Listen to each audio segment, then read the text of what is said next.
You just got done saying that. Yeah, I just got done saying it. So those of And- you listening on Spotify, you're gonna miss the intro. But we got it going now. So does our fans hear about our little bit of Mark Zuckerberg or whatever? Oh, our Facebook issue. Yeah, I guess So we got a fan, guys. So I made a couple posts along with us being in Facebook jail or almost going sent to Facebook jail, but somebody reported our last live, and I went back and I watched most of it, and I was trying to figure out exactly what we did maybe that would have pissed somebody off, and the only thing I can think of is we probably didn't share their opinion on this. So But they never put their opinion in. no, well they don't. Well, that's what I'm saying. So they just decided they didn't like it and reported us. So the other day, Whoever that was, they can just go on there and hit the unsubscribe button. Well, they might not have been a subscriber. They might have come across us in their newsfeed. And you know what? They should be able to abuse. You should know who reports you. You know, like I want to know. Right. So when I got, it was at work. I think it was after lunch. I decided to check my emails, and I saw that I got an email and from Facebook saying that we violated the code of conduct. Code of conduct. Yeah. So, you know me in those situations, I automatically send a response back saying I wanted them to show us specifically what the violation was. And in not so many pleasant words, I gave them 72 hours to provide that, or I was going to be contacting an attorney. Shortly thereafter, they didn't like that. They didn't. Shortly thereafter, I got an actual response saying that it was being investigated by their investigation team or whatever it is. I don't remember exactly. I don't pay attention to that. You know. But the warning that was attached to our page was removed. So I replied to that email and I kindly asked them, like, hey, like, I would still like to know for our sakes, like, right. I don't want to censor us, but in the same sense, like, Facebook is our platform. That's what we use. It's where most of the people, or we reach most of the people, where our subscribers are, and I don't want to lose that platform. But on the same aspect, I ain't tipping around for nobody. No, and that's the point. So, but we want to know. We wanted to know what right. we had. Right. So, and the response was, I've yet to get a response. So, but anyways, I pointed out, for those who didn't see the last live or watch the last podcast, it was rough. We were talking about the Renee Good shooting. Yeah. And other things. Our opinion was that had she not been where she shouldn't be, we wouldn't be talking about it. Right. So I don't want to get into it. I mean, they can go back and watch it. It'll be on Facebook later. Or it's still on Facebook. It'll be on YouTube later, rather. And that was it. We weren't threatening. We weren't disparaging. We even went as far as saying we don't think that she had the intent to do that. She got caught up in a bad situation due to poor decision making, and that was pretty much our basis. Right. She could be a really good person and just got herself in a situation. So I wanted to know where we cross the line, and the more time goes by and the less the information they give me, the more it seems like somebody just reported us because we didn't agree with them. Right. So it is what it is. We would have been off Facebook by now if it was an actual issue. But then, tell the viewers what, you did, and then when you told me to go and search right. Facebook. So my rebuttal to this is anybody can go on Facebook and hit their search tab and put in anti-ICE, and you'll see several hundred posts. It'll take you all day to go through. That are very disparaging to ICE. Mm-hmm. to the point where they are saying ICE agents should be killed, ICE agents should, harm should come to them, whatever. Now, I pointed out to Facebook, why is that okay? I mean, you can call out killing people or doing harm to somebody, but when you hold somebody accountable, now you're violating the code of conduct. Because it doesn't fit their narrative. Right. But I haven't heard back, and the more time that goes by, the less I'm worried about it. Yeah. But for me, it presents a pretty interesting scenario here. So if you had a podcast, pretend we don't have this one, and I didn't agree with you, and you could do nothing wrong, I could report you and report you and report you and report you and report you until you get removed from the platform without anybody even looking first. Yeah. Because it's all done. Computer AI shit. Well, not AI, maybe AI, but it's all automated. Right. So that's a little disheartening to me. Right. Especially, I mean, we didn't put a lot. I mean, yeah, we put a lot of time and we put some money into this, and we put some shit in this, and to have somebody just take it away for being, because they're salty about their stuff that doesn't meet their narrative, their criteria. Like, come on, dude. Like, are we that childish that we can't just hey, you have things that I don't agree on, and hey, we're still friends, but hey, come on, these people don't even there's no budging with them. They're just so locked in and so narrow-minded that they won't listen to anything else. They shut everything out. So I mean, my thing is this too, is we are open to other people's opinions. Yes, we have our own, and sometimes our opinions differ from each other. Yes, they do. Which is what I think makes this podcast great, is we're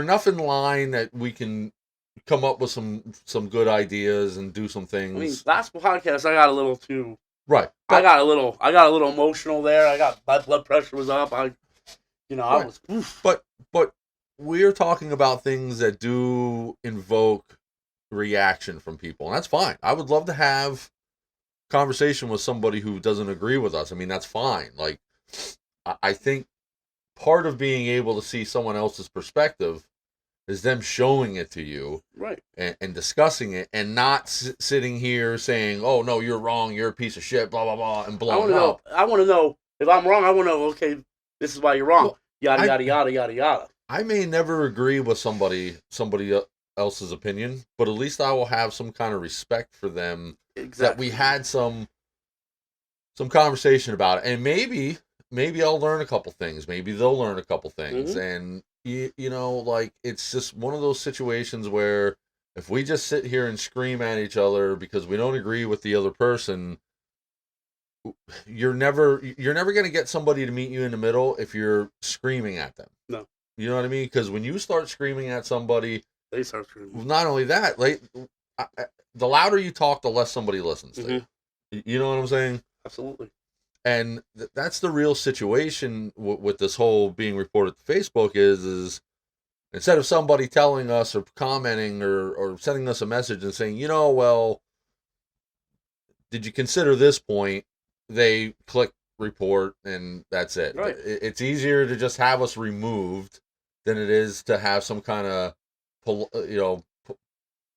polite debate about it. I mean, come on. I will give you guys can have a pass. You can come on and you can clown me. I want you to clown.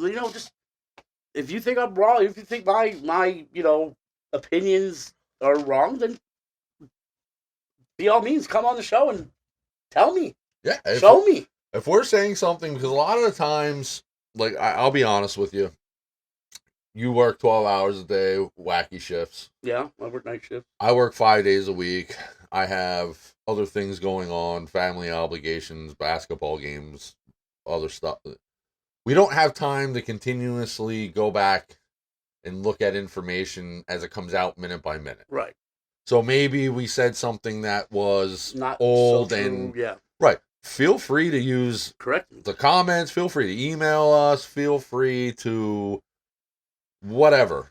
Like, but don't report us, because number one, I'm gonna fight that from here to wherever Facebook's headquarters is.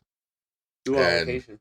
And there are lawyers out there, very reputable lawyers, and there's some here in the county that will take this kind of case against Pro bono for free, because there's going to be monetary damages paid out, and of course they know they're going to get a portion of that. Oh my but God. I can't sleep at night because but what I'm saying, but my point is this though. I mean, the reality of it is this: for me, it's we're never going to unite as a nation, or we're never going to I would love to live in harmony if people can't talk to each other. Absolutely. And that's another one of the reasons why I love doing this podcast. We get to talk to each other. We get to talk to people. People, if they choose to, can talk to us. And that's how this is supposed to work. We're not right. A lot of what we say is based on opinion. Right. That doesn't mean I'm so rooted in my opinion that I won't listen to somebody else's and maybe change my opinion. It's happened. Mm-hmm. Between us, both of us had opinions of something, and from talking to each other about it, kind of changed. Absolutely. I mean, it's a lot of things has to do with perspectives. You know, like your perspective isn't the same as somebody else's perspective. Right. You know, and your situation might be a little bit different than my situation, but I see in my head, I'm seeing something this, and you're seeing that. But we won't be looking at the same thing, but we see different things. And I want to be careful how I say this, because my intent when I say some of the things I say, and sometimes they're very strong and very brash, my intent is never to offend somebody. My intent is to make you think. You know what I'm saying? Yeah. I don't want to offend anybody. That's bad business. If you're in this market, or you're trying to get into this market, into this media platform, and doing podcasts or anything like that, you don't want to offend people. You don't want to alienate people. But I think some of these you want to make people think. Right. And some of these issues that we talk about are important enough that people need to really rethink about how they're handling their business. And, you know, I don't know what else to say. Like, this is something I'm passionate about. I'm kind of struggling to find how in my head, how I want it to come out and say it. But it's like, you know, we don't go searching people's Facebooks to find things we don't like to report them. No. If I see things come up in my feed that I don't like, I don't report it. No. I don't comment on it. I just not interested. I will just scroll past it. Right. And, you know, people can't scroll past nothing. People, it's like in it's like in the real world, you know, people can't just walk past somebody. They have to say something stupid. You know, we can't agree to disagree, and I'm struggling to understand why that's a thing. I don't know. A lot of it's this whole internet. It's crazy. I mean, it's funny how somebody can just sit behind a keyboard and hit, you know, report, or, you know, sit there and troll behind a keyboard, and, you know, be Mr., you know, be a dick, and have they don't care about there's no, how can you say, there's no like consequences. Right. Like, where's like, dude, back when we were growing up, dude, you said something cocky to somebody and you got smacked in the damn mouth. And I think people forget what getting smacked in the mouth means. You know what I mean? Like, and I'm not saying, you know, go around just, you know, getting fights with somebody, but if you say something that's going to offend somebody, there's people out there that they don't think twice, and they're going to smack you in the mouth. Right. And I think that's a lot of the thing too. So I'm not saying people should go out and punch everybody in the face, but the reality of the situation is the law protects the people that should get punched in the face. Absolutely. You know what I'm saying? Like, that's a lot of it too. And with all technology and cameras everywhere, and it's, you know, back when I was younger, I used to get in fights. You know, it was a thing, getting in fights. You know, somebody said something wrong to you, you were in school, and hey, meet me here. Boom, we're fighting. Half the times after the fight, every fight that you were in, you earned a little bit of respect for that person that actually you fought. You know, win or lose, you're sticking up for yourself. You're sticking, you know, and, you know, you usually 9 times out of 10 you become friends with the person that you fought, because there's that kind of, I don't know, it's weird. There's that kind of bond, like, okay, We left it all out there. It's over, done with, done. People can't do that no more No. because they can't take the L once in a while. Yeah, I mean, taking the L's. Sometimes you got to take an L. You know. You know, and it's like my youngest. He's in his first organized sport. But you know, he plays basketball and doing pretty good too. Yeah. You know. But one of the things I wanted him to understand is especially at that age level, is the wins are nice. Don't get me wrong. But it's how you lose that defines right who you are. And there's bad winners and there's bad losers. We all If you can win good and lose with grace, you're going to be all right. Right. And the thing that, you know, the kids need to understand, and I think everybody needs to understand this, is when you lose, you stop looking at it as a negative and look at it as an opportunity to learn, because most of the time when you lose, it's because you did something wrong. Right.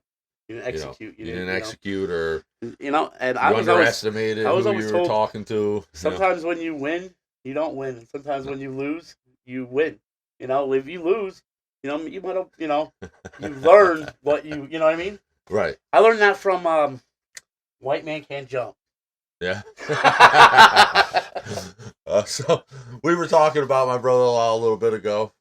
By the way, Robbie, new setup is very nice. Thanks for helping out with Robbie. That. Thanks for the monitors. But he says I'm a shitty loser. Everyone hates him. Well, I don't hate you. You need to work on that then.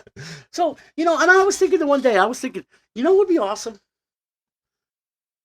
You know, go on Amazon and buy 2 sets of boxing gloves. All right? I have boxing gloves here. Okay. So then, if you have a problem with somebody, you pull up to their house, get out, throw on the boxing gloves, be like, give them the headset, put up your dukes. and put your fucking dukes up. You know what I mean? Like, throw your dukes up, you know, and I ain't got no dukes. but I got no dukes.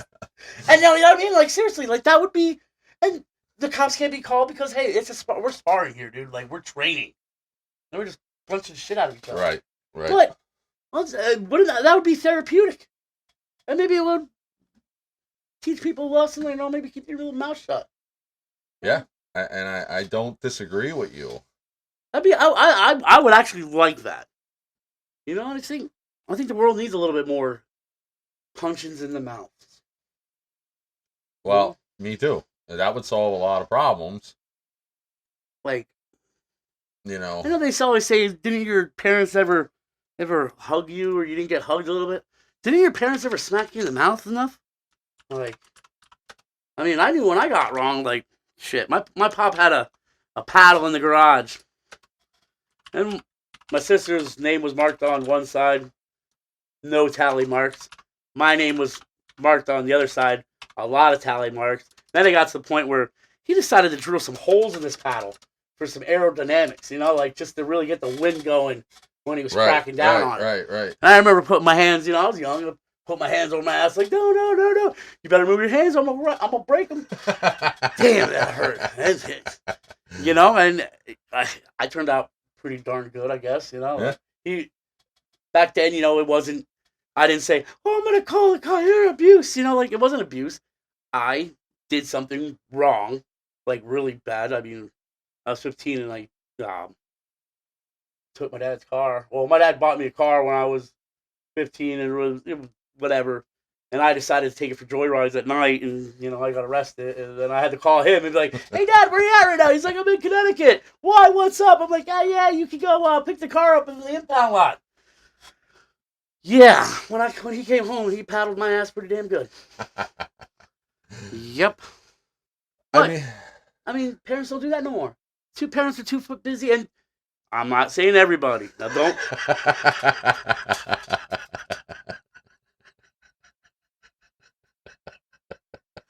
Come on now. Easy. She's married. I promise you he doesn't care. I know. So, now I just lost my total train of thought. Wow. So, what I was going to say is, shit. What? I don't know. Well, and then, anyways, So yeah, now I'm all beside myself. good job, Robbie. You fucked him all up. You mind fucked him. I don't know what to say there. But anyway, so I think a lot of it. Oh, what I was gonna say was, now don't get me wrong. A lot of the parents, there's really good parents out there. And there's some real shitty parents, and it's hard for me to say anything because I don't have kids. I don't. So a lot of times when I put my opinion in, people will be like, "You don't matter. You don't know what it is like to have kids." All right, whatever. But a lot of these parents aren't worried about the kids. They're too busy with their damn phones in their hand or doing whatever they want and letting their kids do whatever the hell they want. And nobody gets disciplined. Right. Like, shit, I'm going to the dollar store and, like, there's a kid, full out having a meltdown on the floor for, screaming, yelling, throwing things. I'm like, man, dude, if that was me, my ass would have been ripped out of that store. And my ass would have been not beat, but I would have got smacked in the ass. Because, God forbid you don't embarrass when you're out in public. You act like, kids were, my dad was military, so we were, we spoke when spoken to and all that whole, don't make me look bad, But still, these kids they so, I don't know. The kids are a future of our world, and sometimes I look at it like, man, this future is going, ooh. We are fucked. I don't know. I don't want to say it, but some of these little ones, man, ooh. Yeah, they're wild. Wilding out. They're wild. You ever? Now I have a lot of friends that are, not white. I have all different races. Right. And I remember I was hanging out with my one black, brother, and he was making a joke about how white kids talk to their parents and how black kids talk to their parents. White kids they'll say fuck you mom, this, that, and the F you. Like, man, you ever see a black kid say that to their mom or dad? Yeah. They get their ass whooped. They don't say that. That's not true. I will say this. I don't think shitty parents knows there's no any boundaries. Right. So I think ultimately it just comes down to how you're raised. Right. Like I would you ever tell your grandmother to go F herself? So I'm gonna tell you an interesting story. Grandmother, whoop your ass. So yes, she was. So I'm gonna tell you an interesting story. I was kind of small, maybe my youngest son's age, maybe a little younger, and we were visiting my grandmother's sister up in Jim Thorpe. I believe it was Jim Thorpe. I wanted to go, and I wanted to go, and I wanted to go, and I wasn't getting my way. So I got down and I bit her in the leg. Okay. I never saw it coming. She hit me with a backhand, bloodied my lip. But you know what I never did again? Bit her leg. Right. To this day, my grandmother's 84, 83, 84. Sweet lady. Yeah. But piss her off. Oh, yeah, I went older. And you will... she's like more like my grandmother. My grandmother was nice, but yet she had a side like, get out of her way. If you're not going to do it her way, it's her way or the highway. And before me and my wife got married, really early in our relationship, we were with my grandmother, and I would always let my wife sit in the front seat because she gets car sick. So I was sitting behind my grandmother in the back seat, and we were at McDonald's, I think, and I can't remember what the conversation was, but my grandmother asked me something, and I said something smart, and she kind of did one of these. And I know I was directly behind her, I couldn't get hit, but like I flinched because I the fear. I know, like hand. That hand, But it's as I got older, I started really counting my blessings of being able to have my grandparents in my life like I did, being close to them and having them live to be older. My grandfather was 93 when he passed away. Not many people get that, opportunity. And I was pretty much raised by my grandmother, right. Like, I think you get both of both worlds. You know what I mean? Like it's very, you got, you had some old school in you. Right. You were raised old school. You weren't, and I mean that's why me and you get along so great, because we got our ass whooped a little bit. A little bit. And I'm not like, I don't want to be. We're not talking about abuse here. We're not. No. They're not full out Mike Tyson us. Let me tell you, I did get really rocked. My dad rocked me once, and I forget what happened, but I don't know. My sister did something smart to me, and I ended up hitting my sister. But as I hit my sister, my dad came walking in the door, and there I am, hitting my younger sister. He was seeing his baby girl getting hit by it, and yeah, that was it. I was done. I saw lights. I was on the ground. Game and over. That's the last time. That's the only time I hit a woman. No, don't do that. No, yeah, it's a different world, I can remember. People have no shame. I can remember the thought, and the eye roll I would give my grandfather when he would say, "When I was your age," or somebody older says that to you. Well, when I was your age. Yeah. Remember that? Mm-hmm. Now I find myself saying that to my kids. Well, when I was your age, I and it's funny because I already know like what's going on in their head. It's like,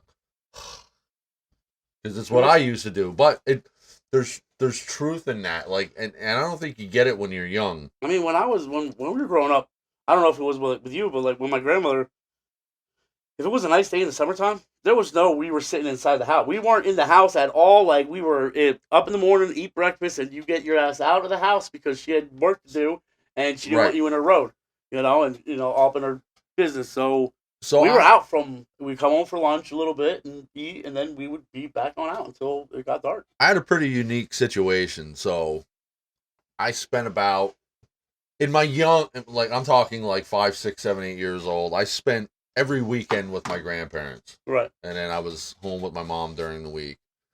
And then when I got a little bit older, I eventually just moved in with my grandparents. And, but there was no no. There was no word no when you were asked or told to do something. Or, no, I will do it then, or anything like that. Nope. Yeah. So we had a routine growing up. So Monday through Friday, during the school year, get up, go to school, come home. I'd go out, do whatever till about 5 o'clock. Dinner was always between 5 and 5:30, maybe 6 at the latest.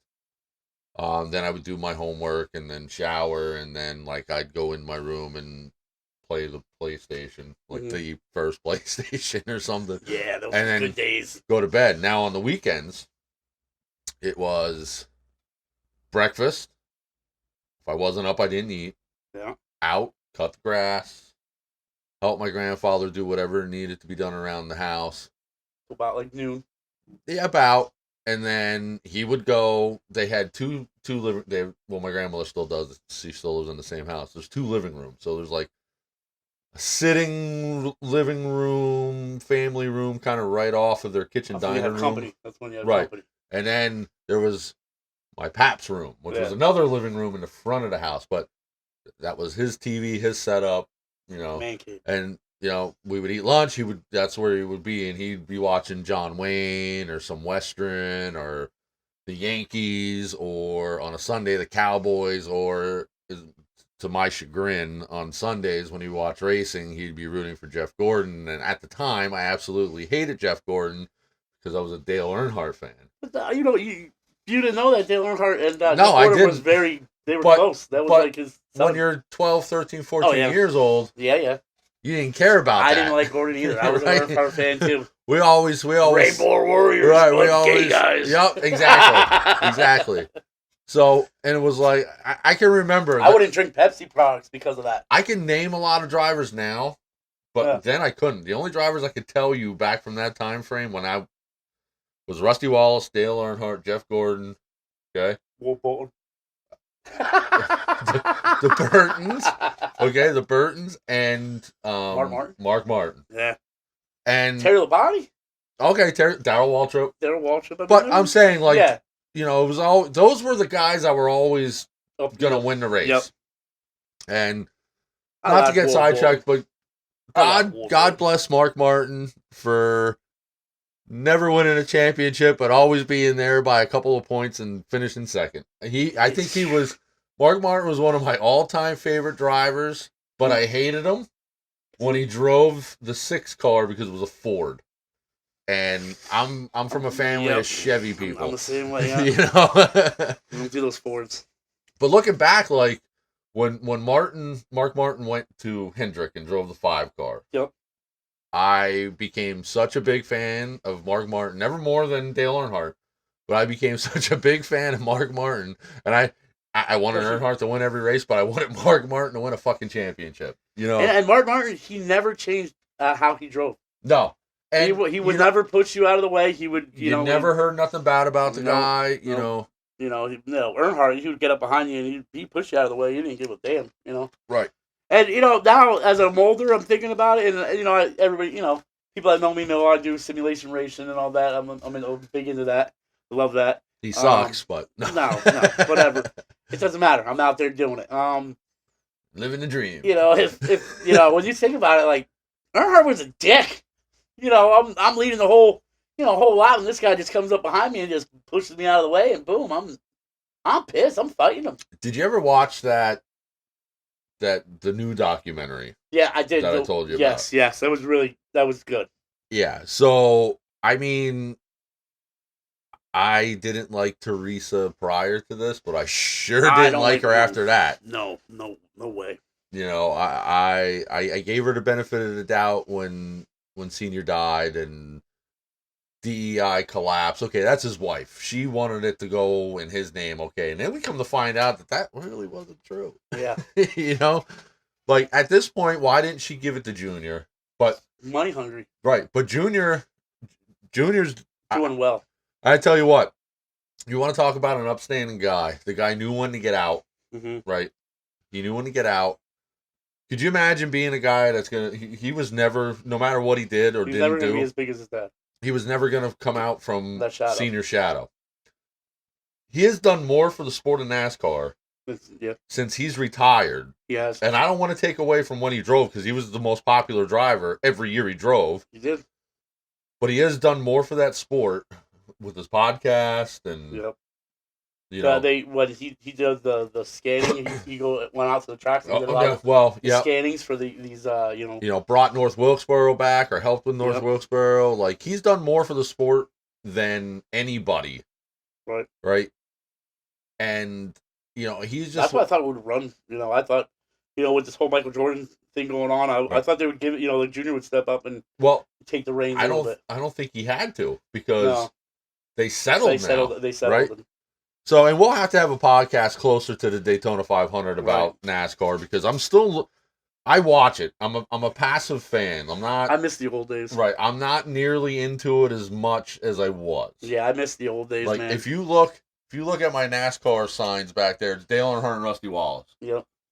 Yes, Rusty Wallace drove a Ford, but I always kind of liked him because he was like. I think is he still alive? Yeah. Is that the one? I think doesn't he have major health problems or no? I don't know. Who's that? One of the drivers has a major health problems right now. That I don't know. But, I don't know either. But yeah, I long for those 2000s. Not late in the late 90s, early 2000s. That's when racing was at its peak. I honestly I believe, but I could only imagine how Junior felt. Losing his father and doing and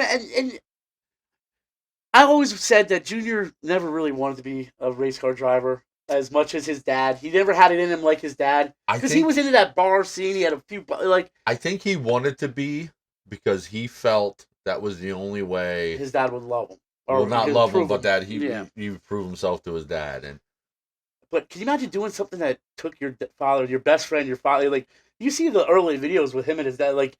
The way Junior looked at his dad was like his dad was a hero, like his hero, and then you lose your dad, and now you have to go back and get in the car and do that's got to be That's got to be that puts him. Yeah, That's tough. and I think he had a pretty good career after that, but I think like He just didn't have it. I don't think it was yeah, just there. He just lost that. like I said, I think he is a much better ambassador for the sport Yeah. than he ever was a driver. And I'm not taking away. He's won races. He's done things that over half of the drivers now never did, which is fine. Like everybody needs, BJ McLeod. Every league needs that guy that's the underdog story that never finishes higher than 20th. Here's the thing, Senior, what he did for the sport of, he won his championships, he won a lot of championships, but who has died in NASCAR after Senior? Right, nobody. When he died, then they started taking safety serious. Now it was, okay, we just lost our show boy. Remember the Ryan Newman crash? Yeah, where he was up over the fence. Okay, right. Yeah. So, if it wouldn't have been for Earnhardt dying, Newman would have died. Oh, yeah. And without the Hans device and all that? I'm going to see if I can bring this up. Bring that crash up so everybody can see. What his death, opened the eyes of NASCAR officials, and then they started having the barrier walls, the walls that give. I think that was after Earnhardt died. They started, bringing those around. But yeah, his death really paved the way for more safety in these, cars. All right, now hopefully we can. I'll get the sound here. But yeah, I was definitely. Those were some good days. Those, on a Sunday, just watching NASCAR.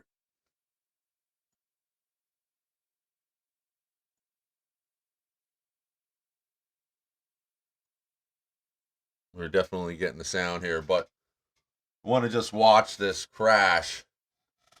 And Newman will be in the 6 car. This is coming up to. So you want to look at the car right here. This black, white, and blue number 6.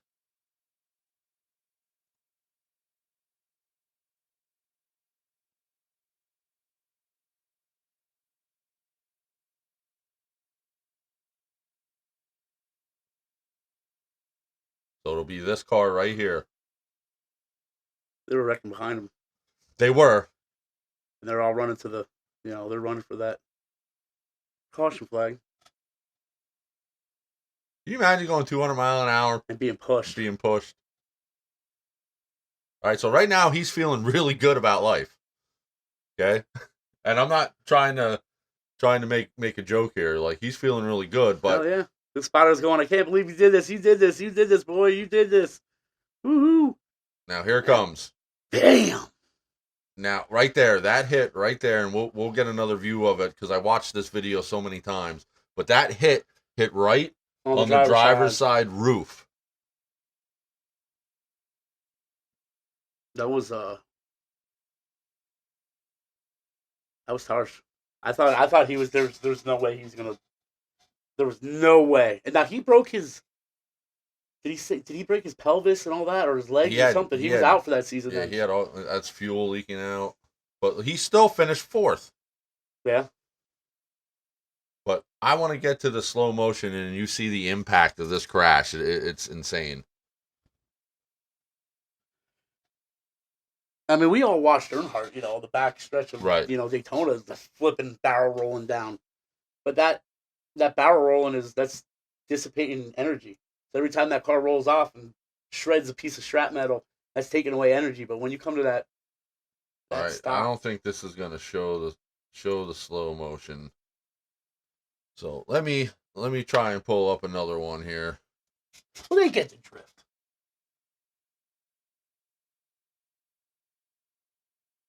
I surely thought he was dead. So how many people are in here? What's up, Mikey? Right here it is.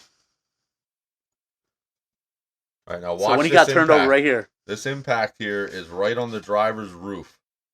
And bam, right that's there. 200 miles per hour. Because those cars didn't hit the brakes but they might have tapped the brakes. Maybe they're doing 170, maybe. Right. That was a hard hit. But the point being for me is Earnhardt's death brought safety. Right. So it's like And if Earnhardt, Earnhardt made Junior wear the Hans device and made him wear a full face, helmet and everything. And if he would have just took his advice and he didn't like the way he was constricted in the seat. He didn't like that. He liked to have his mobility, And he didn't wear a full face helmet. Right. Because he could feel that he said he could feel the drafting in the air, Right. If he would have just took his little bit of advice, took his advice and wore the shit that he made Junior wear, he would. I honestly believe he would still be here today. Yeah, maybe, but I mean, I want to know. I really want to know what Schrader. And I know, and I give Ken Schrader. I have the utmost respect for him because he will never, say what he saw. But right, I can only imagine. Honestly, I don't think I think his head was off. I don't know. I don't know what happened. It was. Part of me doesn't want to know. Right. Because I cried that night. I remember it was around 7:00 at night. It was around 7:00 at night, and that's when Bill Friends came on, and they were like, and I was like, oh my God. Earnhardt. I was like, I didn't think it was true. How the hell do you lose your that was your pony boy. That was the face of NASCAR. Like, what now what's going to happen? Well, we do this thing where famous people, celebrities, musicians, athletes, we kind of view them as being immortal. Yeah. And, the reality of it is their life is worth no more than anybody else's. Absolutely. But it's the contributions they give are, I think, important, because you have a lot of guys that give back and they make the sport they're in better. Right. I mean, I try to give back all the time, And we were able to, which is, right. I'm looking forward to our next one. Our next. Yeah, I know what we're figuring out. We're on, we got to figure out what we're going to do, but we're going to figure it out. We got to figure out our podcast here a little bit more. We got to update the audio and we got to update the video. I want to be a part of, back to school supplies. I want to do all that too. Maybe a bike drive. I feel in order to do more of these things, we need to grow a little bit, which is why it's important, guys. Share us, like us, go to our YouTube page. Just search Happy Hour with Tom and Rumble. It'll bring this up. Subscribe. Okay, guys, you don't got to watch it.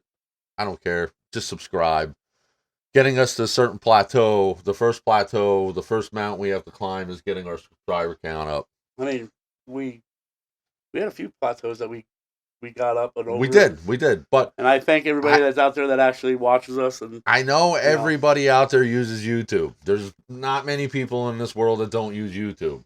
Right, that's what we're trying to get up. You don't got to watch us. You don't got to do nothing. I just want you to go there. It's at Happy, HAPPY, Hour, HOUR, W, Tom and Rumble. Or just search Happy Hour with Tom and Rumble.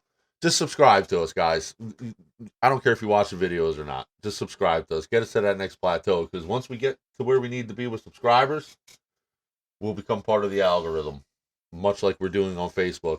We got to where we needed on Facebook, and now we're growing steadily. Yeah, we are. It's not super fast, but it is definitely steady. Our viewers for our views on Facebook for the third month in a row are almost 30,000. Yeah. So we're getting out there. Actually getting, out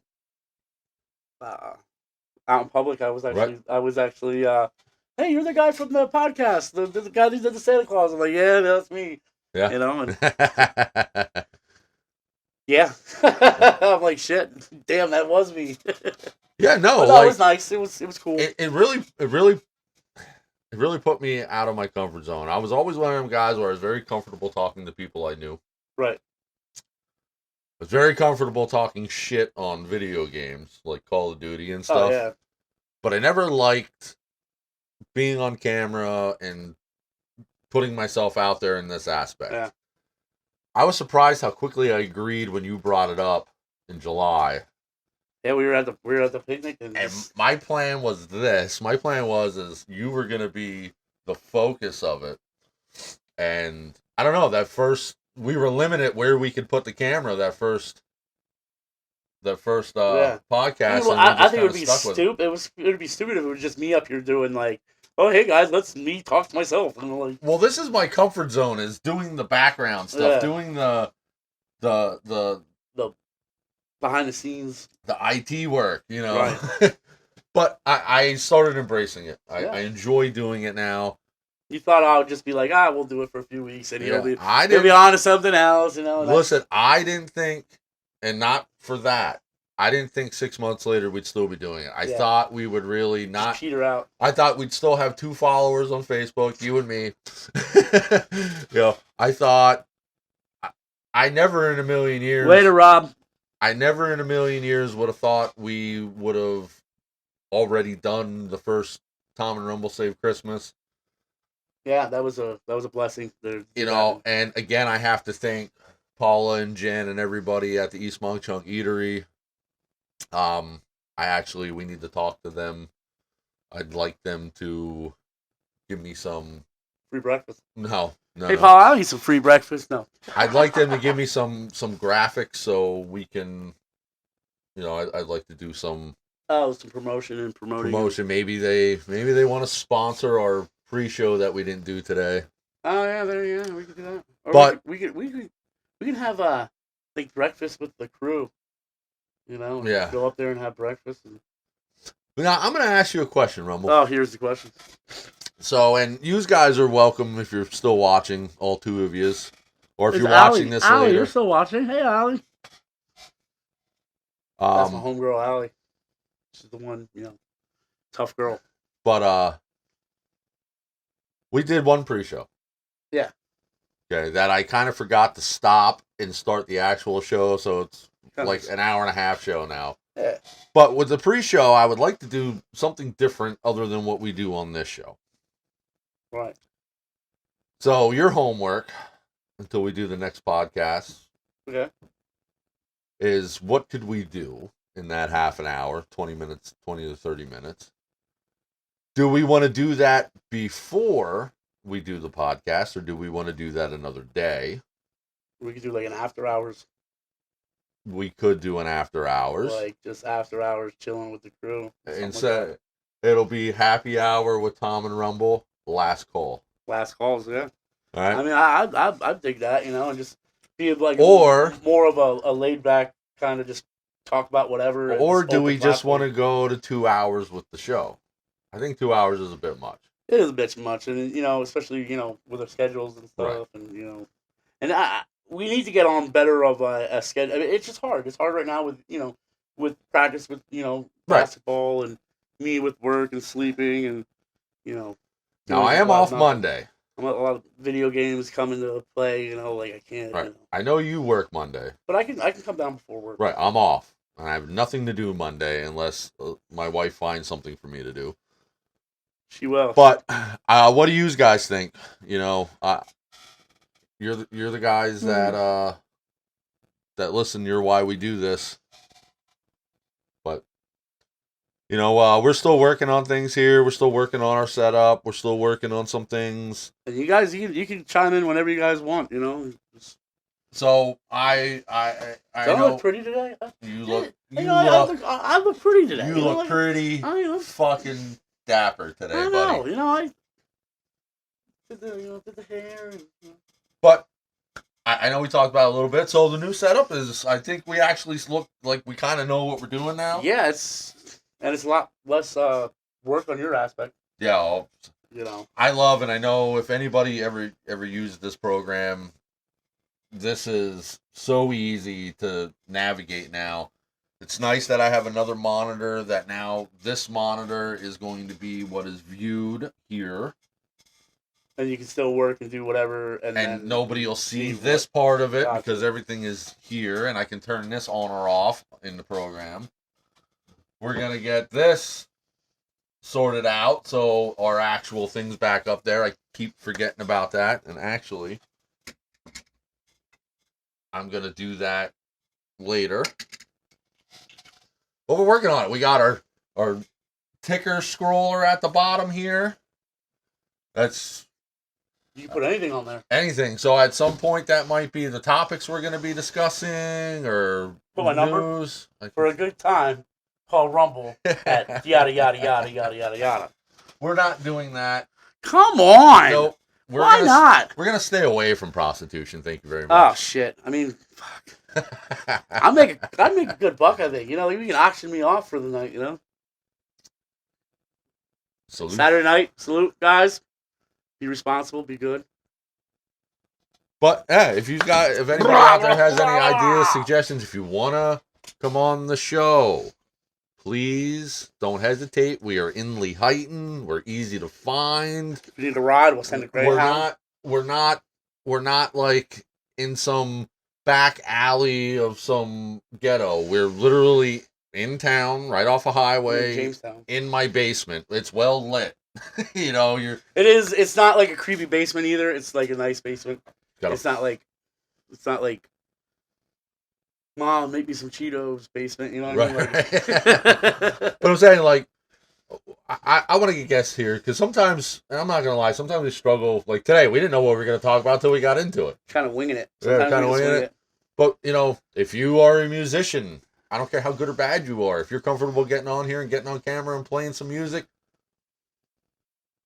come on. Yeah, if you are an expert in anything, wrestling, like WWE or Star Wars or anything we can wrap our heads around, come in and talk to us. I know we extended some invites to some people. Come hang out with us. When it gets nice out, we can smoke some cigars, drink some whiskey, and have a barbecue. Right. Smoke some meat. I mean, not my meat. Yay! But yeah, we're trying, guys. We want to get you guys involved as much as possible. We have not gotten an email in 2 months. So now I didn't go to work. What was that? I wasn't feeling good. I was, the last day, Thursday. I wasn't feeling good. I woke up. I was almost like I had like the flu, but it was like a 24-hour, but whatever. But I got a text message from Mikey, he was watching. I don't know if you were still watching, Mikey, but he did have 2 cigars for us, and I didn't go any, He's like, well, I guess I'm going to smoke them then. I'm like, damn. That's why. We still got all those cigars that I bought for New Year's Eve we never touched. We need to get on that. I actually just was at last night. I stopped at J&K and I got a Crazy Alice. Nice one. Smoked that. And you didn't get one for me. Well, I smoked it by myself because I didn't think, I thought, I don't know, I was like, I was thinking, I started thinking like maybe Tom doesn't like cigars anymore. Because it seemed like you kind of just pittered out and you didn't really Well, what it is it got cold out. It did. So, yeah. We don't smoke in the house. No. So, it got cold out, and most cigars we have take at least 45 minutes to burn. Yeah, that is true. And I don't like putting them out and relight. They taste refried cigars. Right. So, oh no, I love them. Oh, okay, good. I can't wait for it to thaw. The thaw. You know what I'm saying? done with this winter shit. I'm done with it, guys. Please, let's get spring in here real quick. When did we do our last podcast? Was it before the New Year's? No. Yeah, it was. No, it was after New Year's. Wasn't it just recently? We did one. Yeah, just the Good Heil thing. That was just the last one. Oh boy. The lady that got shot. Good. Good Heil. Good. Yeah. Good Heil. Okay, I couldn't remember. Yeah. Did the Panthers and the Eagles already lose when we did that podcast? Yes, because I think we talked about it. No. No, I don't think they did. Oh well.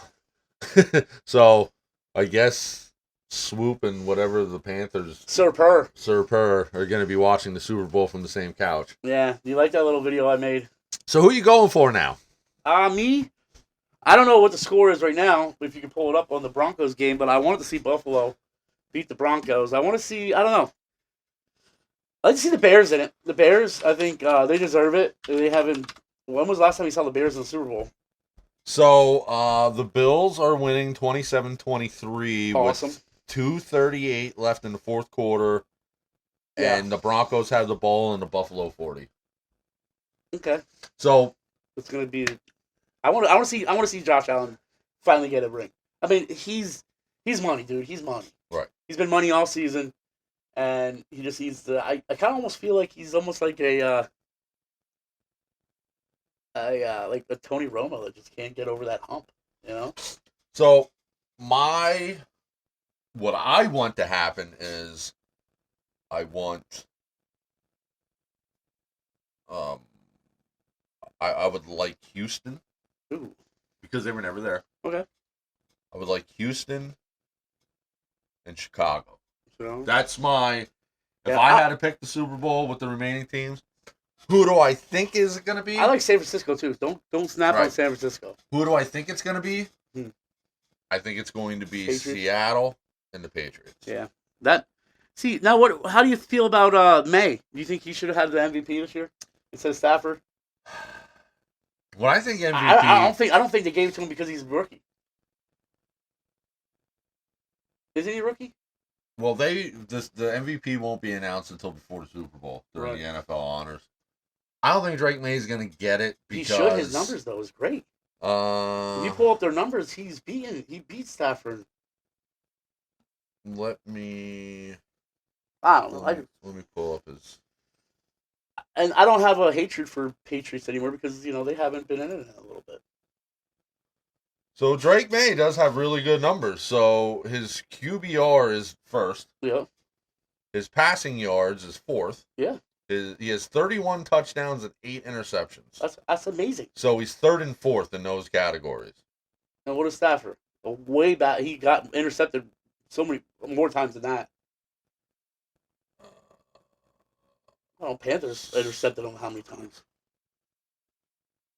I don't like the way ESPN has their shit laid out. But I do. It was heartbreaking. Well, so Stafford is fourth with his QBR. He's first with his passing yards. He has 4,707 passing yards, 46 touchdowns. Oof.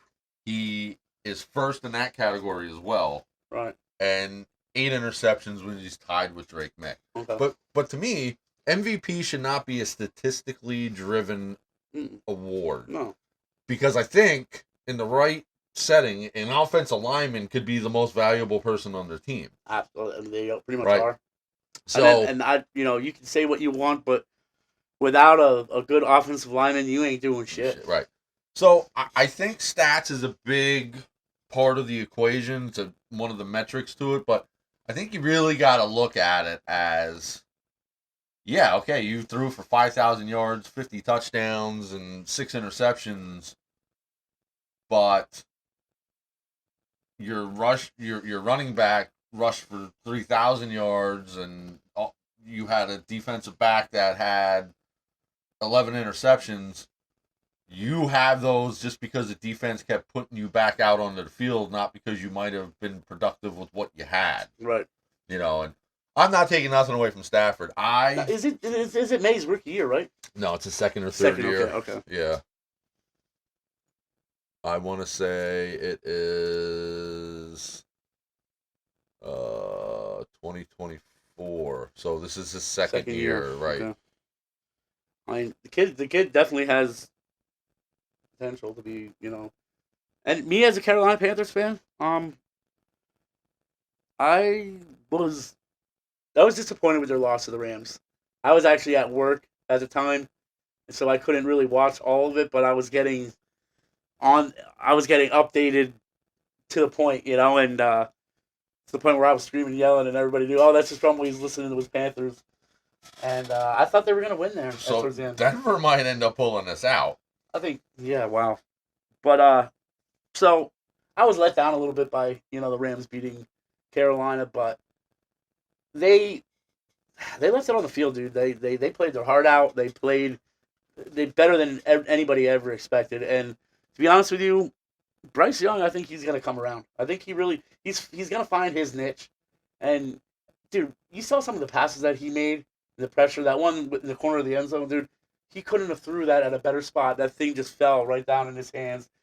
The kid has some talent, and he does. Well, let's put it in perspective. They were 8-9. Yeah.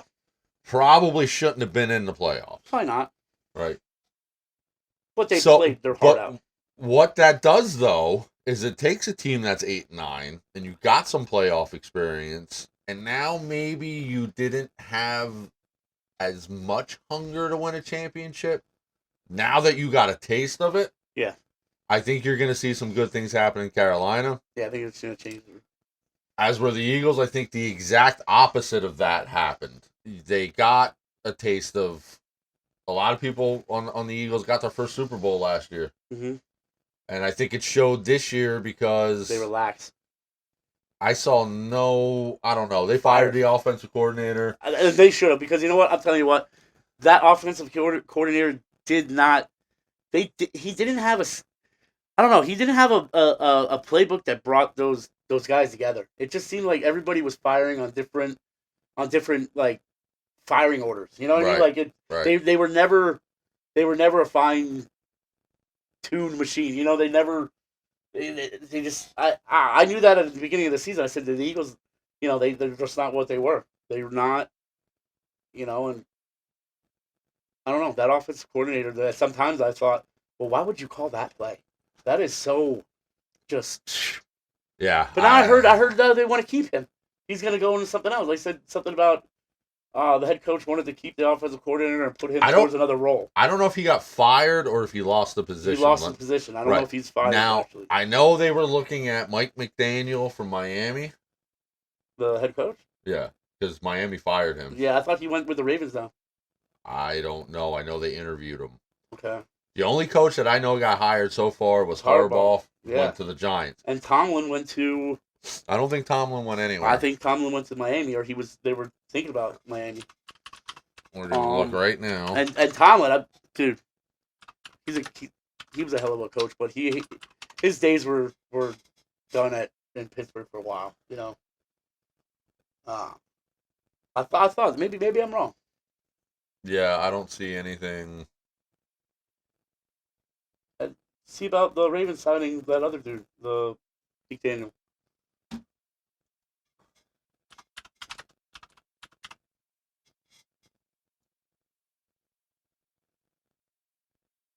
No. Nothing. Okay, so then they're both available. So yeah, it says Ravens they completed an interview. Okay. I was surprised with Harbaugh going to the Giants.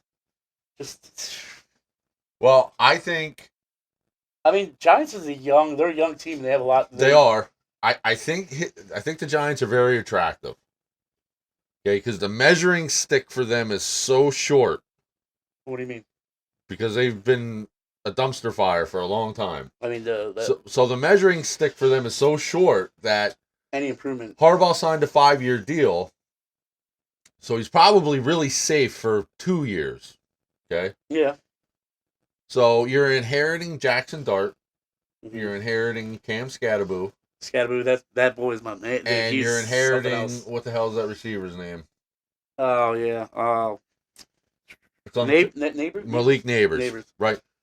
So you're inheriting those guys. You have a defense. You have a offensive line. But I see a lot of things in that Giants team that remind me of the Baltimore Ravens without the dominant defense. Offensively, I see a lot of similarities. What would you say there? Like because the Giants don't have a dominant defense. No, they don't. I mean, they have Brian Burns. They have who else did they sign? They have some good ends. I'm not saying they're not good. They're missing some pieces. Right. So I think Harbaugh's a really good fit. I hate the Giants, but I think looking at it from the perspective, I think Harbaugh's a really good signing for them. Yeah. I think he's going to do well with them. I think in 2 years we're going to be looking at each other here doing a live. I want to see him. Like, I mean, you know, that's my buddy Al's favorite team. You know, and you know, I like the Skattebo dude. Skattebo just reminds me of just that old Mike Allstott. Yeah, dude. Just him and the quarterback, dude. They're just like two frat boys just having fun. Drinking beers, banging bitches, you know. I'm an Eagles fan. Football. I'm an Eagles fan, so I absolutely despise, in my nature, every team in the NFC East. I mean, that's been a dumpster fire. The New England Patriots, right, and the Kansas City Chiefs. Those are teams you have to hate. Why?